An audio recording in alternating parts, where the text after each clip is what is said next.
Everybody, welcome to The King is Coming. My name is Kyle Loriano. I'm here with Nathan. Nathan's all the way across the pond in the United Kingdom. Nathan, thank you for coming on to The King is Coming show and for declaring your testimony about Jesus Christ. Um, the floor is really yours, Nathan. I would love to hear about your upbringing, just really understanding who you were as a child. Did you always have a faith upbringing as a boy, or was this something that came later in life? Yeah, so I grew up in a Christian household. I grew up with my mum and dad. My dad went through a period where he was a pastor for a couple of years. So I'm like Mm. growing up in it my whole life. My granddad was a pastor. And to be fair, we don't know much about my family before my granddad. So it really started, so I'm like second generation Christian. So it's really started from there. That's like where the base started of faith has always kind of been a thing. Like relationship with God has always kind of been there, if you know what I mean. Yeah.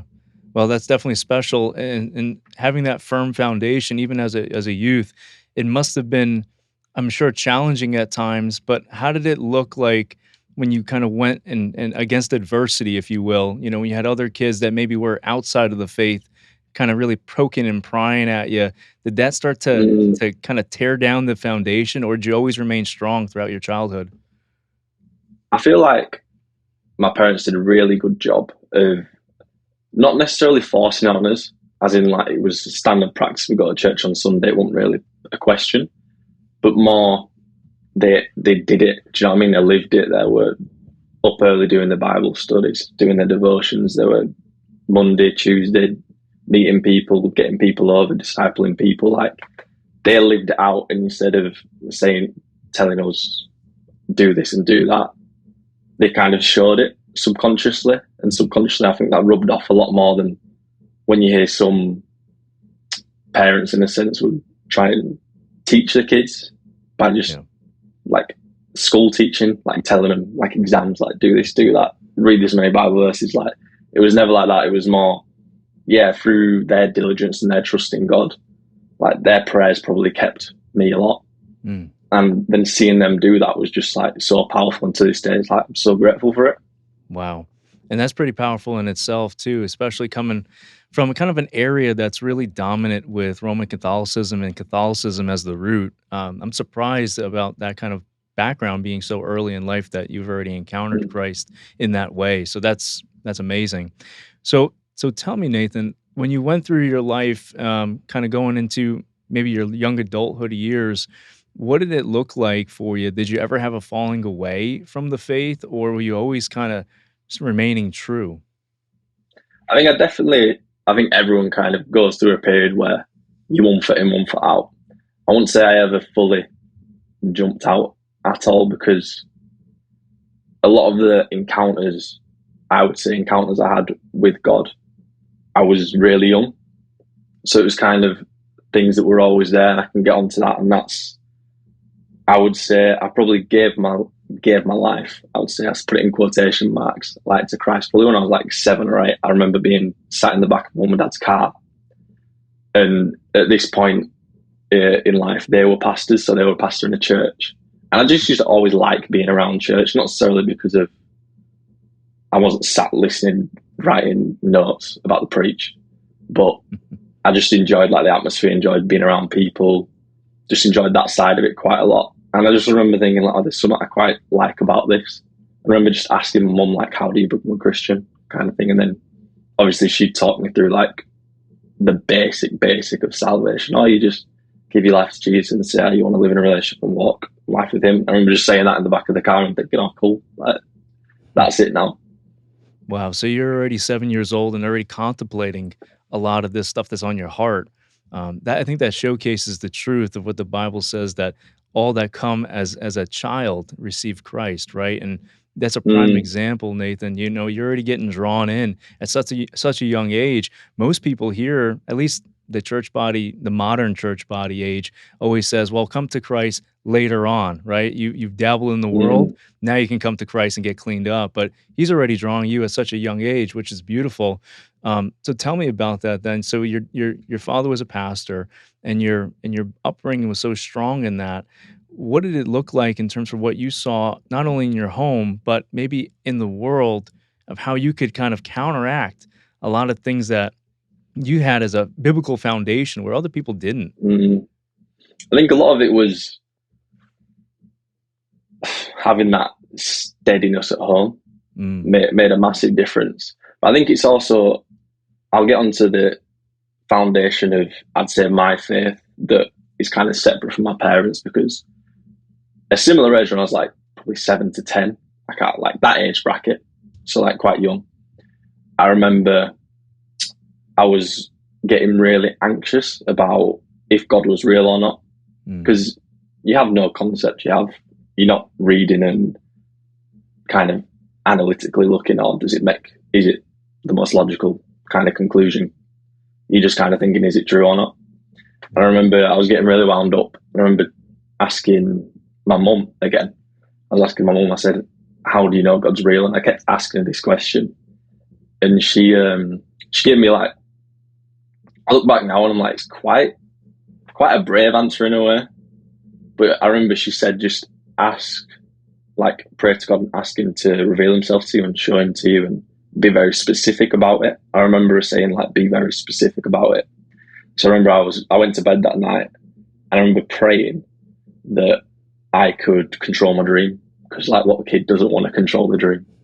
So I remember praying, oh God, I pray if you're real that I can, like, do whatever I want, control it, and know, like, be conscious that I'm in a dream. And then that night, like that exact thing happened. Wow. So I remember being consciously in the dream. I remember the dream, it felt about 5 minutes long.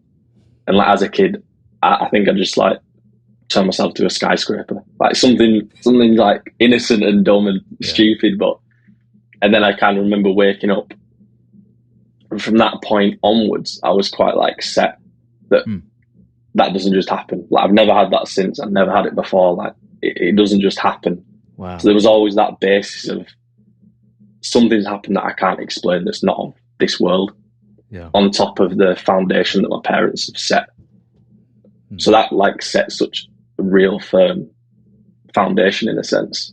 And that was because your mom told you to pray specifically for that encounter. And when you ask, he delivers, right? And I'm sure that shaped your kind of your understanding, right? Gave you a firmer foundation to say, well, this is not just some guy in a book. This is somebody who's really interacting with me now. And that's really cool, though, because, you know, we hear about a lot of stuff on the other side where, you know, they talk about astral projecting, doing all these crazy things, but it's in the demonic sense. But this is actually something where it's God's actually showcasing to you His truth in a playful sense, if you will. But you know, but you see how that teeters and totters based upon, you know, who's really crafting the story, right? But God's the ultimate author of all of our stories. So, yeah, Nathan, that's fascinating. So you're 7 to 10 years old when you start asking that, and He's already showcasing that to you supernaturally. What else really happened then at that point? Well, I'd say it's not a similar encounter, but so at that point I got, like, quite, I won't say obsessed, but I got quite obsessed with, like, heaven and hell in a way, and, like, the spiritual realm, because as you would. And I remember I'd always go on YouTube and I'd search up, like, heaven and hell videos, like people that had gone to heaven, people that had gone to hell, like, and just watch the videos. And I got very, like, quite obsessive about it. And then over that period, I remember I had another encounter, which a lot of people deem it as sleep paralysis. So I'd say I had sleep paralysis. And I only had it once. I remember I was just going to sleep. I remember when I was younger, me and my dad and my brother would, like, stay up, play Xbox, do that kind of thing. So we'd all, like, camp out in the lounge. So it was like that. So they were in the lounge. There was me and my dad and my brother all asleep, like, on the couch on the floor. And I remember waking up in the middle of the night, and there was this chest of drawers. And I remember on the top of the chest of drawers, there was, like, a demon, like, looking down at me and staring at me, and I couldn't move. So I was like, I could move my head and move my eyes to, like, see what's going on, like, looking to the right, looking to the left. And my brother and my dad weren't there. So I was like, this is weird. And I think the most surreal thing about it was I never felt, like, fear. I felt, like, agitated, like, this is a bit weird. And the longer it went on, the more you're like, all right, this isn't nice. And I remember all I was trying to do was shout, "Dad." So I was trying to get out, "Dad, Dad, Dad," because when you're a kid, you want your dad when you're in that kind of scenario. I remember after a couple times of saying it, I got it out. And then from like the right hand side, there was a door next to these chest of drawers, and a massive white bright light came straight through the door, and the demon light fled, and I blinked because of this light. And then I woke up in the same position that I was in during the sleep paralysis, and then no one else was in the room. And I remember just getting on with my day as if nothing had happened. But those two encounters, obviously together and separately, have massively set a foundation of this isn't just something. This is something more. This is real. No matter what it is, there's something more than like the material world that we live in. Mm. Wow. So you actually had a sleep paralysis encounter at such a young age too, and you Mm. said it was staring at you like on top of your cabinet, and that's Yeah, yeah. what did it look like? Do you remember? It. I remember it being like a deep blue, like a kind of Mm. dark blue, and it had like a sinister kind of smile. Mm. Wow. And I don't even know if I'd say horns, but had like a curved kind of thing going on. Wow. And then anything more than that, like I can't really remember. Do you think you didn't have that like fear, that true pit of fear because you had already a relationship with God at that point? Yeah, I'd definitely put it back to that, and and that affirmed it even more by saying like father, dad, and then God came, Huh. Wow. and I I didn't. think Yeah. yeah, and I think it set like a real precedent in my life, no matter what where my mind went, no matter what things happened, that there's something for you, there's something looking out for you, and yeah, it set a real foundation, as I've said. Wow. And I didn't piece that together at first because when you were saying dad, I was picturing your earthly dad, but then all of a sudden the Mm, light came. I didn't really think about it being that he would still answer. And yeah, that's the yeah, first time I've ever heard that. I've heard a father, but then when we say dad, it's the same thing. So mm, he's still answering your call and he comes through the doll, which is interesting, right? Like was that doll mm. something that ever gave you comfort, or was that just something that you just had in your room? It was just door, sorry, not doll. Oh, okay, got it. Yeah, so different, different. Yeah, yeah. Yeah, well, okay, so then it just came in and then it vanished at that point. That's amazing. Mm. And it shows the power, right? It shows the power of who we serve at the end of the day. So Nathan, this how old were you at that point? Again, probably like 10. I So all this happened at like a real young age, yeah. which is which kind of what set the precedent Yeah. for like my oncoming years into where I am now. Hmm. I wonder why you had such spiritual encounters so early. It must be because of your parents' upbringing being so devout in Mm, their faith. It was probably just going after you and attacking you, but you still had a strong foundation, so it didn't really, it didn't really cause that fear that it was wanting to. That it's just interesting that why it targeted you specifically. I'm curious, Nathan, when you spoke to your parents and all that afterwards, what did they say about it? Did they just were they kind of like astounded by it, or was it just like, hey, typical day? yeah, they were a bit less like wow. They were a bit more like that's kind of what happens, Yeah. but in like a softer tone, as because I'm a child. They're a bit more like yeah, these things Hmm. can happen, these things do happen, but like God's bigger. Like in the basic of term, Yeah. that's kind of how they would have put it, and it it just like gave so much comfort. But it also, instead of sparking like a fear, like you kind of expect it to, it more sparked like a massive curiosity. Oh, interesting. So from then on, like I was hugely obsessed with like demonic realm, like all those kind of things, like Ouija boards. Like not that I'd done any of it, Yeah. but I'd got really like obsessed with watching videos on it, like people who've been there, done that kind of thing. Like Hmm. Like it really sparked like a massive fascination for it. Yeah, I can imagine. I think curiosity is just what we are, right? We're always Mm. curious, and especially as boys. I mean, I was the same way. So Nathan, I mean, you're only 10 years old at this point, having so much spiritual encounters. Did you have any additional spiritual encounters, kind of growing up as well? No, I wouldn't say I had anything like that Yeah.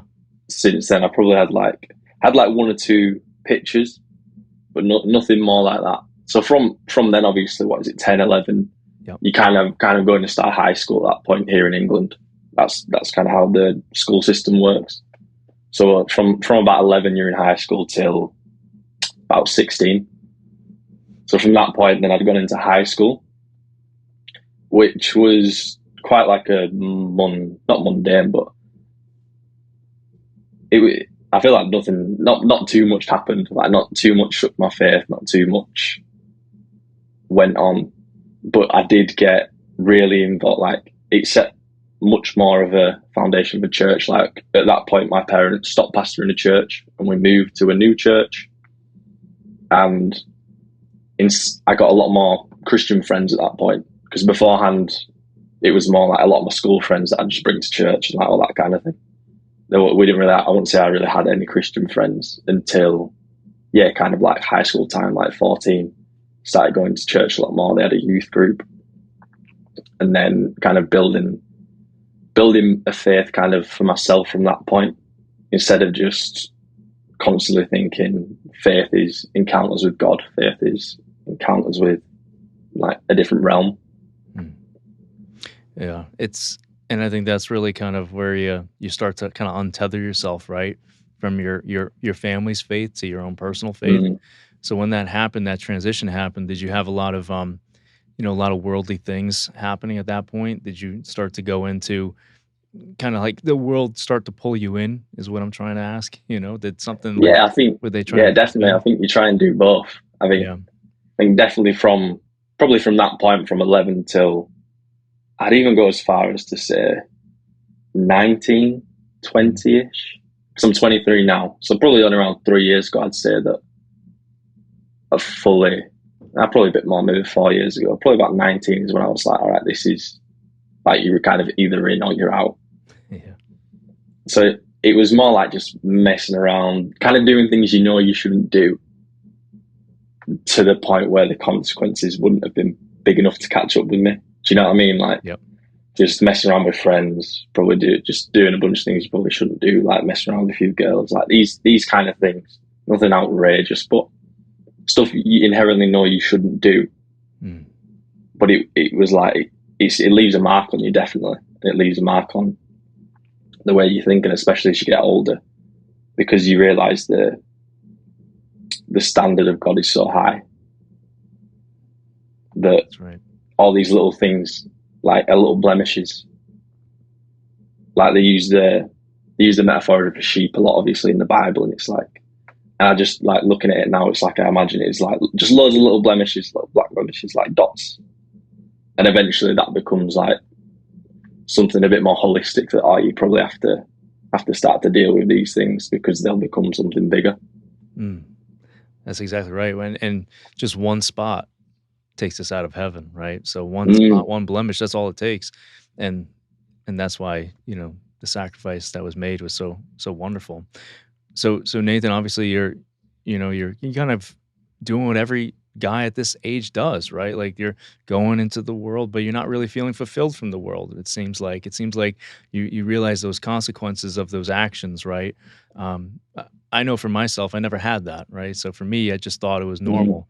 But you had that foundation, so you can already sense right from wrong, and your spirit knew, which is Yeah, really cool, right? So I your think that's a spirit deeper already thing. led you. Yeah, I think conviction was definitely massive during that time. Mm. Like with certain things, especially like with women, like conviction would hit like nothing else. Yeah. And then instantly, yeah, there's something that's not me saying like that. Mm. Like we're pulling away from this, and that's when I come back to as well. Massively saying, I feel like the prayers of parents matter so much. The prayers of family members matter so much over kids and over younger people, because I believe it's a lot of the time their prayers and things like that that Mm. kept me during those times. And I think that's powerful.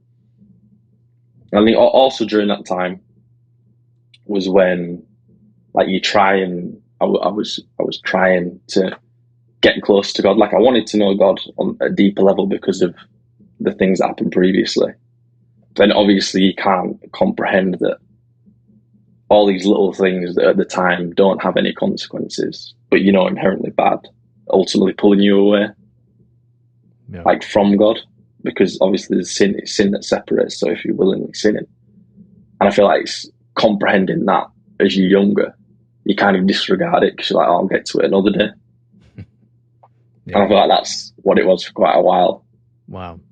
But it's interesting how God pulls us back in, right? And like Mm, now, look at yourself into today. You've been drawn in, and you've been pulled out of that because of that conviction, because of that I guess that purpose, that plan that God has for everyone, right? Each one of our lives.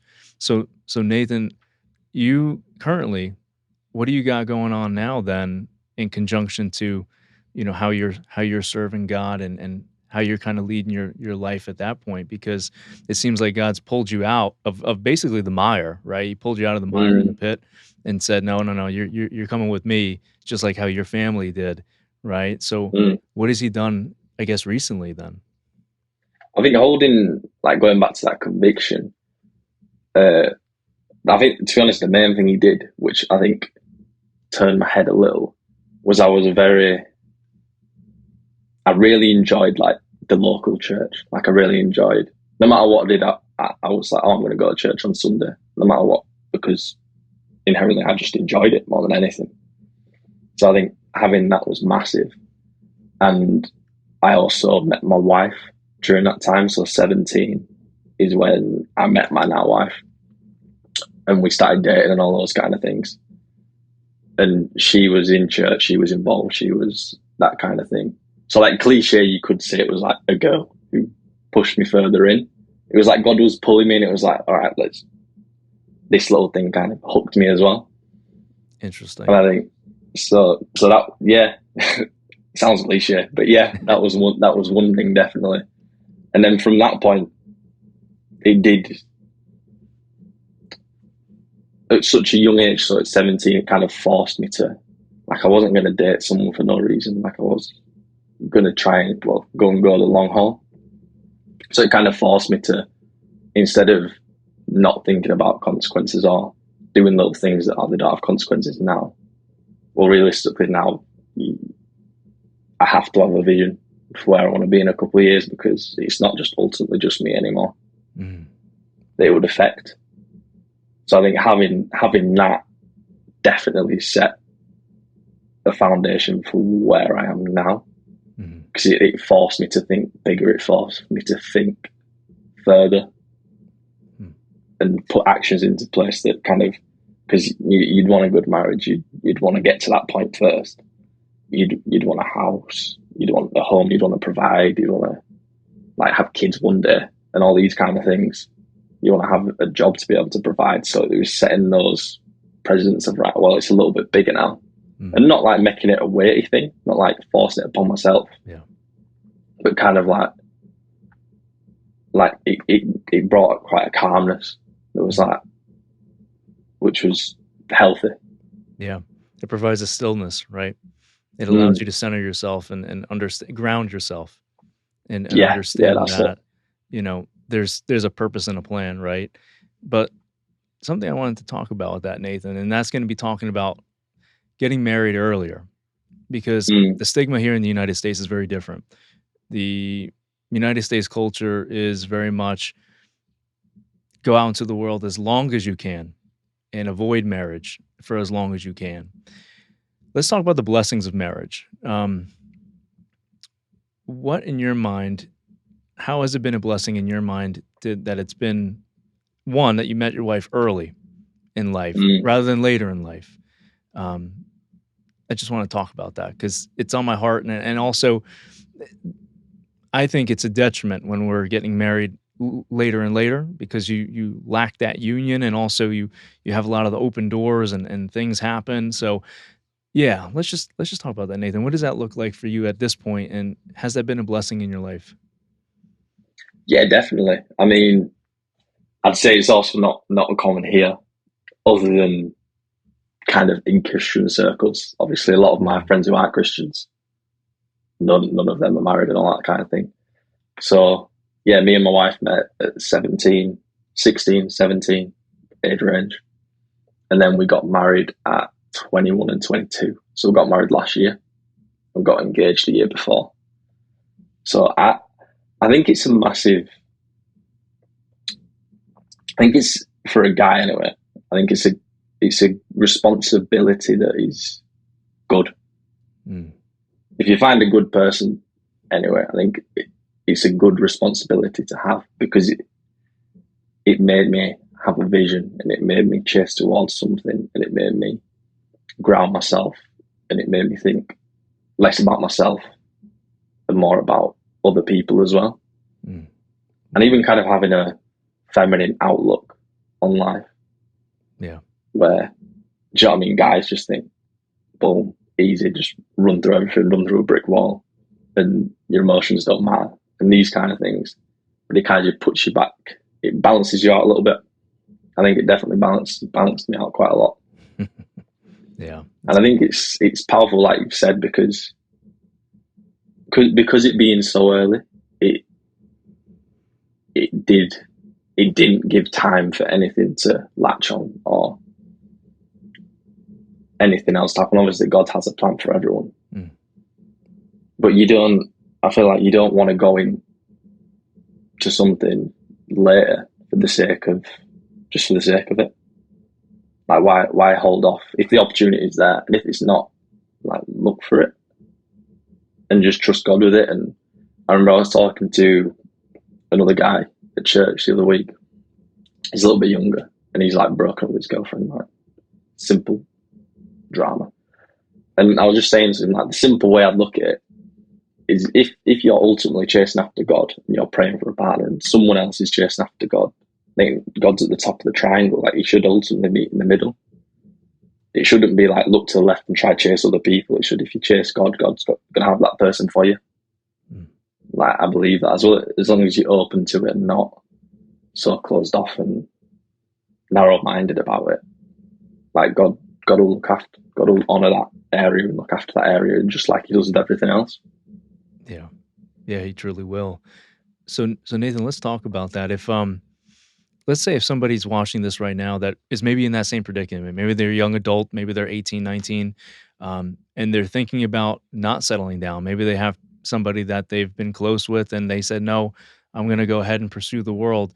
What is kind of your message that's on your heart based upon the life that you've seen being cultivated from an early marriage to kind of steer them in that firmer foundation of that walk of what God wants with obedience and having a biblical family rather than chasing Mm. the world. Kind of what are your thoughts on that, and how can you steer somebody to maybe think otherwise?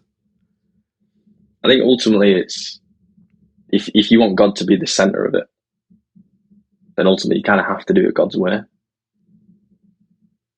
And I was talking to one of my non-Christian friends who's same age, thinking about getting married and getting engaged and all these kind of things. And he would just say, well, even I came to the conclusion with him that it's like, if you take God out of the equation, like, all you're doing is having a party and then like roommating with someone. There's nothing deeper to it. Yeah. And I think it's, if you want that deeper, if you want that foundation, if you want to be able to leave a legacy for your children, to be able to set them on the right path, then why start off? Like, why hinder yourself at the start? And that's ultimately where what it'd come down to. Like, what are you waiting for? Are you waiting for someone better? Because if you're waiting for someone better, then you're probably not with the right person. Or you have to like look at yourself, look at your mindset. Because and you see practical things. Like, I understand practically why people would wait, because it's expensive and all these kind of things. But I think that's when it gives you a vision, and it gives you. That's when it's like, well, just, without sounding forceful, like, well, step up a little bit. Like, if you want to be like a man of God, if you want to be a provider, if you want to be a protector, you want to be these kind of things, a pastor for your family, because that's where your first ministry is. It's your family. And it's not just going to happen. Like, you're not going to coast it. You kind of have to step up in that area. Yeah, and and I think guys kind of need that little bit of pressure sometimes. As like, if you've got a good community, you kind of need that little bit of pressure to push you on.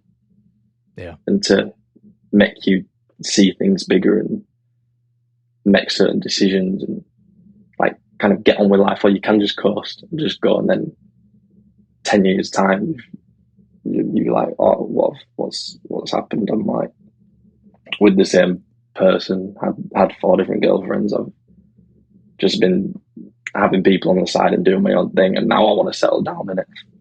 Everyone's gone. Yeah, that's real. And I think I think you're right on that, Nathan. I mean, guys need a little bit of pressure. It's just it gets us to, like, when we're backed into a corner, that's when we get the best version of ourselves, or we get the worst version of ourselves. Yeah, right. Definitely. It's like one or the other. So Nathan, what do you got going on right now? What are you doing nowadays? So at the minute, I just do my normal job day to day, 9 to 5. Do my normal job. I do architecture, so I got a job in architecture. Do that 9 to 5, and massively involved at our church at the minute. We go to a church that's probably around 20 minutes away, so a local church near us. So I help out on the production team, serve in that area, and I think local churches are where you'll grow the most. I think online ministry is great. I think things like this are phenomenal. I think things like just meeting up with friends during the week is great. But if you're not plugged into a local church, I don't believe you will grow optimally with God. I think that sets a massive foundation, because you can see it. You've seen it get done in so many different. And a good church, like, there's plenty of questionable churches, but if you go to a good church, you're going to see it done by so many different people and so many different demographics in so many different ways. Because I think people can do things in different ways, but God can still be the center of it, and it broadens your perspective. And that's where the healthy balance of serving and being fed is found ultimately. But you can't just constantly feed yourself, because I can find myself doing, you overconsume. You listen to podcast after podcast, you listen to worship all the time, you go to church on a Sunday and take the message and take the worship in. Then if you're not ultimately giving that back out, you're just going to get spiritually obese. It's not going to fulfill you. You're just constantly taking in, because you're ultimately not really living out what all these things that you're listening to. Because you have to serve to be. Jesus ultimately was the biggest servant who came down to serve. So if you've not got a healthy balance in those areas, then it's not going to be optimal, and it's not going to be healthy for you. Wow. Yeah, that's well put, Nathan.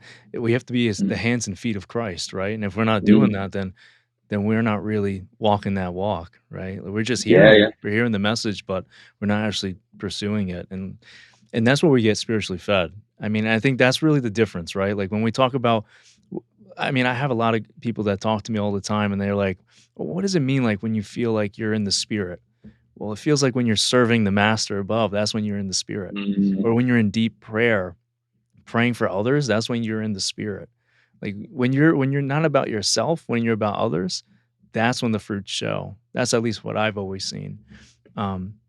So Nathan, say somebody's watching this now and they're just like, man, like, I want to know, like, more about this guy, Nathan. I want to see where this kind of community is at. Is there any way in which, you have people kind of reaching out to you?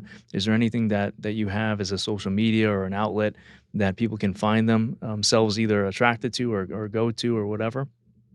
Yeah, I think ultimately, like, for the first half of the question, I think it comes back to like the simple thing of taking the steps.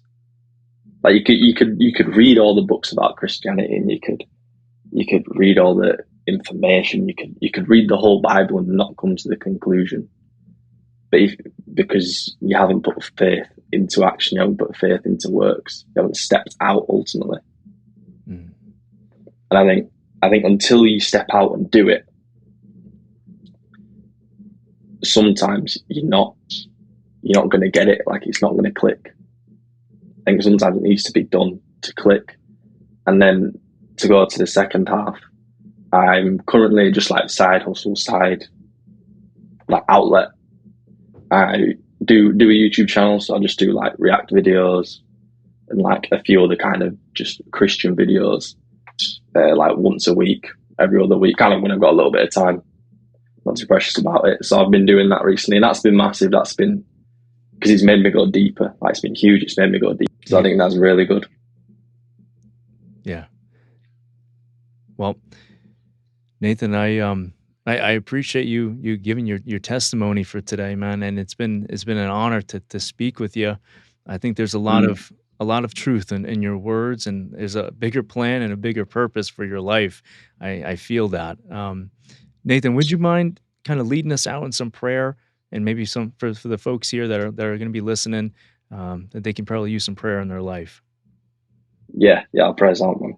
Yeah, dig, I just pray over everyone that is watching this right now. I pray that they've got a glimpse of you during this conversation. It's made them it's pointed them back to you, and it's given them a different perspective and a different vision for you, God. And I just pray that they will act upon that vision, and they won't get drowned out by the thoughts and schemes of the enemy and the thoughts that they're putting in their head to put this off. But they'll take action and go into and take the steps to seek a friend and seek a church. And Amen. And so, if anybody wants to connect with Nathan and go to his YouTube channel, we'll put that in the description below as well. But Nathan, thank you again for your time today. It's been an honor and a pleasure to get to know you and call you a friend in Christ. So, thanks, Kyle. Sure, we'll keep in contact. Yeah, definitely. It's been a pleasure, man. I've enjoyed it. Of course. And for everybody here, this is The King is Coming. My name is Kyle Loriano, and we're out.